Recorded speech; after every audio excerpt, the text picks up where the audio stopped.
پښتونولي د اسلام سره سمون خوري. دا هیڅ حقیقت نه لري که چیرې موږ مثلا میراث ګورو، د پښتونولي له مخې ښځې میراث ته حق نه لري، د اسلام له لارې حق لري.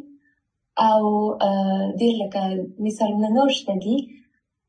نو هغوی همیشه وایي د دین له لارې، خو په کومه طریقه چې هغوی یې کوي د دین له لارې نه دی، د پښتونولي له لارې دی.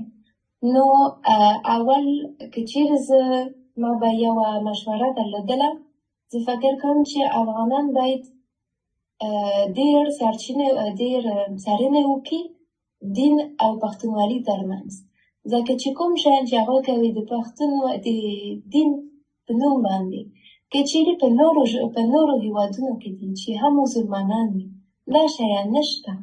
نو باید ځان څخه فکر وکړي چې آیا دا په دین کې دی یا په فرهنګ کې دی، ځکه چې دا ډېر زیات توپیر لري.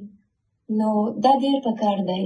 او موږ مخکې هم علي احمد صاحب سره خبرې کړې دي، خو یو ډېر مشهوره